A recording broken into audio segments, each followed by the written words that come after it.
तो परम पूज्य राम की जय।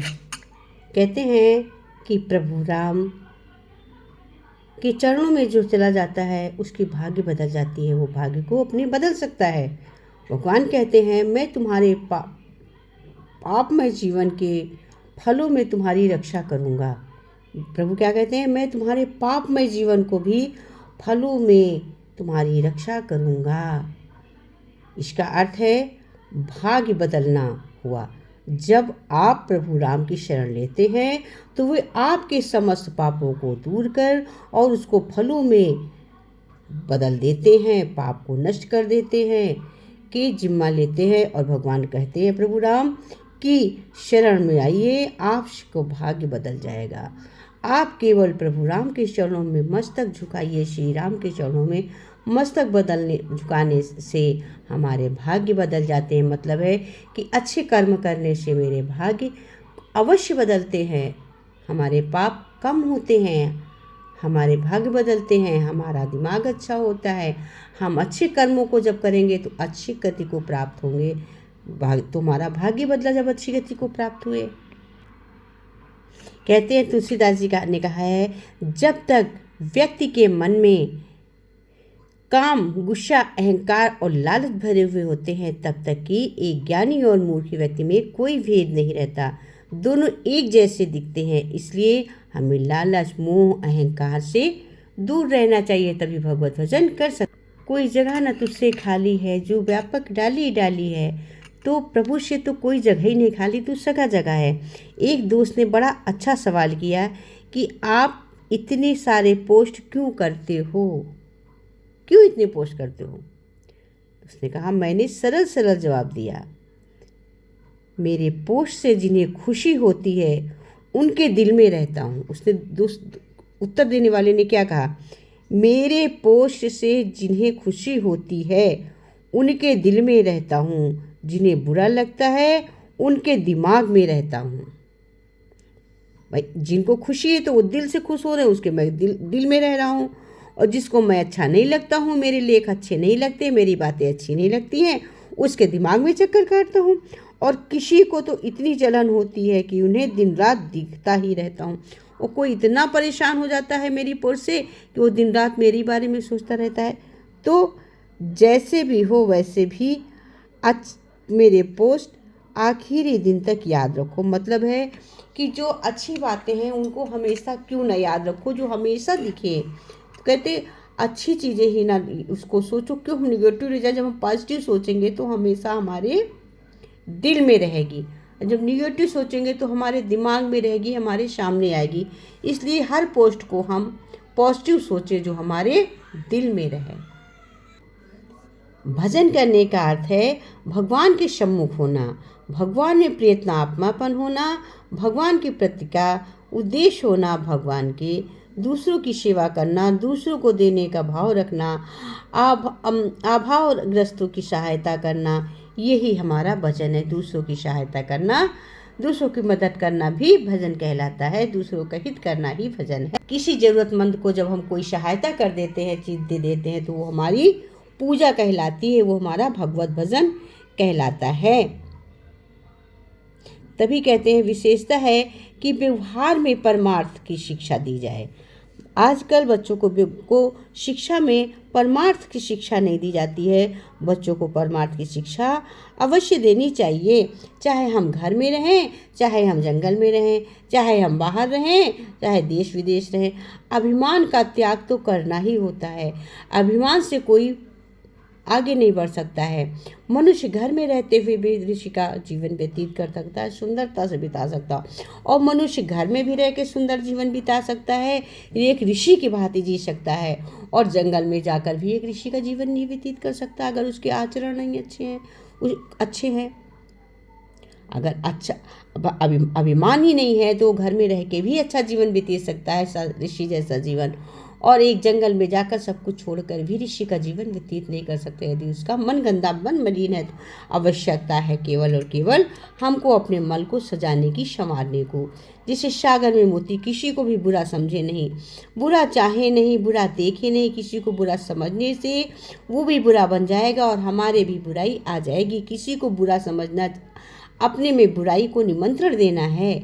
स्वरूप में बुराई नहीं है, बुराई आगंतुक है, बुराई स्थायी नहीं है, असतत है, बंधन कृत्रिम है, मुक्त स्वतः सिद्ध है। मनुष्य केवल सर्वथा भला तो हो सकता है, पर केवल बुरा ही नहीं हो सकता। बुराई देखने से बुराई के साथ संबंध जुड़ता है।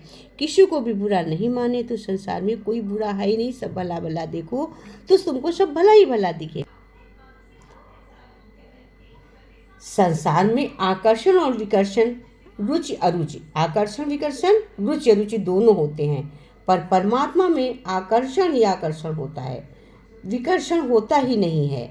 यदि होता तो वास्तव में आकर्षण वह होता ही कैसे, भला होता ही सबका कैसे। भगवान में केवल आकर्षण आकर्षण होता है, और हमें इसी तरह से हमारी आत्मा में भगवान, हमें सब में आकर्षण देखना चाहिए, विकर्षण ध्यान ही नहीं करना चाहिए। जब हम विकर्षण की तरफ जाएंगे ही नहीं तो हमें मालूम भी नहीं होगा, हम ध्यान ही नहीं दें, हम केवल आकर्षण को ही देखें।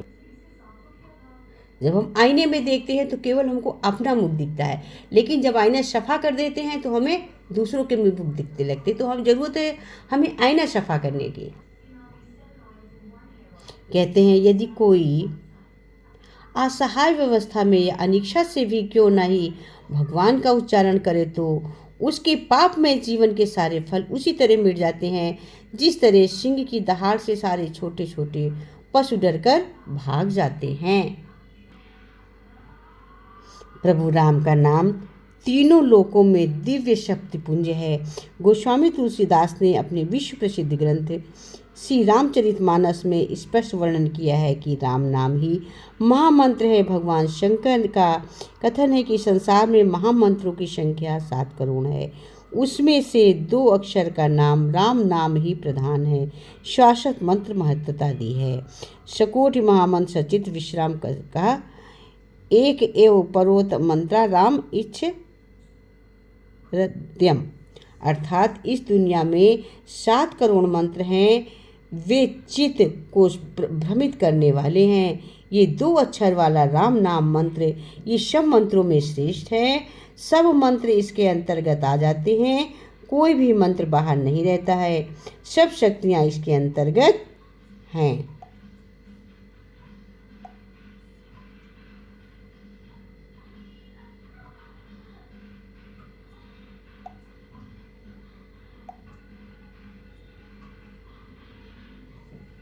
कहते हैं भक्ति की चमक जब समझ में आती है, एक ऋषि लोटा रोज मांजते हैं।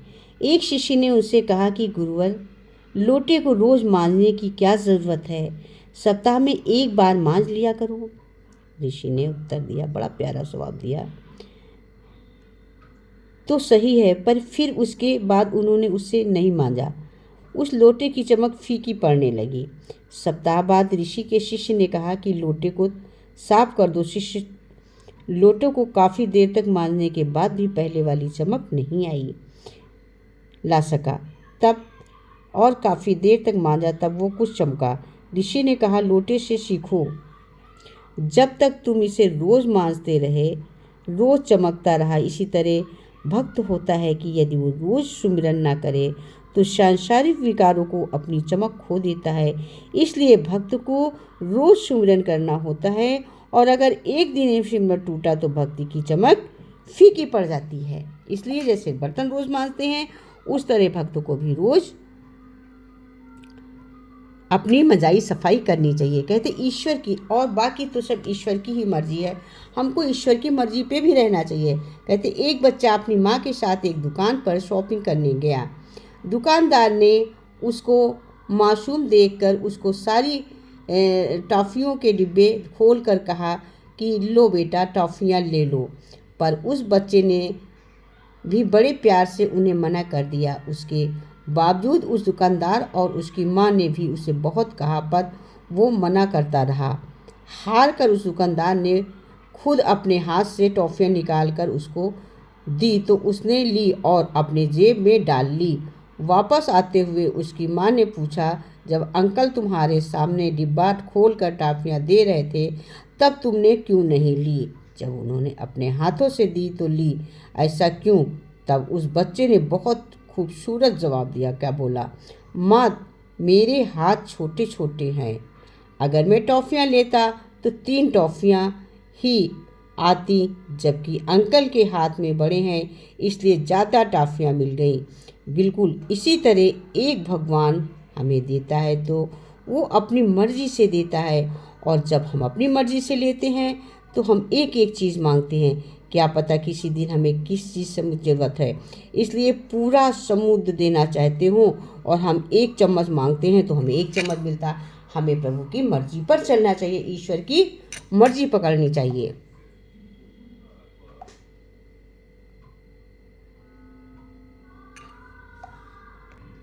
कहते हैं हमें व्यवहार का ज्ञान ज़रूर बच्चों को सिखाना चाहिए। कहते हैं गांव की 4 महिलाएं कुएं पर पानी भरने गईं। उसके अपने बेटों की तारीफ करने लगी चारों महिलाएं। एक महिला बोली, मेरा बेटा काशी से पढ़कर आया है, वो संस्कृत का विद्वान हो गया है, बड़े बड़े ग्रंथ उसे मुँह ज़बानी याद है। दूसरी महिला बोली, मेरे बेटे ने ज्योतिष की विद्या सीखी है, जो भविष्यवाणी कर देता है, कभी खाली नहीं जाती। तीसरी महिला बोली, मेरे बेटे ने भी अच्छी शिक्षा ली है, वो दूसरे गांव के विद्यालय में पढ़ाने के लिए जाता है। चौथी बोली चुप थी। बाकी महिलाओं ने उससे पूछा, तुम भी बताओ, तुम्हारा बेटा कितना पढ़ा लिखा है? इस पर चौथी महिला बोली, मेरा बेटा पढ़ा लिखा नहीं है, पर वो खेतों में बहुत मेहनत करता है। ये चारों आगे बढ़ी तो पहली वाली का बेटा आता हुआ दिखाई दिया। माँ के साथ महिलाएं को नमस्कार करके आगे बढ़ गया। इसी तरह दूसरी तीसरी रास्ते में मिली, नमस्कार करके आगे बढ़ के चले गए। चौथी महिला का बेटा जब आया, माँ को देखा तो दौड़कर उसने सिर से घड़ा उतार लिया और बोला, तुम क्यों चली आई, मुझसे कह देता होता। ये कहकर वो घड़ा अपने सिर पर रखकर चल दिया। तीनों महिलाएं देखती रहीं। तो इससे हमें क्या शिक्षा मिली कि वो अनपढ़ पढ़ाया नहीं, लेकिन अच्छी शिक्षा दी, संस्कार अच्छे दिए, तभी तो उसने घड़ा उतार कर अपने सर पर लिख लिया। भले ही नहीं पढ़ा लिखा था, लेकिन खेती करता था, उसने घड़ा रख लिया। तो इससे हमें शिक्षा मिली कि ज़िंदगी में सिर्फ शिक्षा ही काफ़ी नहीं है, हमें बच्चों को व्यवहारिक ज्ञान भी सिखाना चाहिए।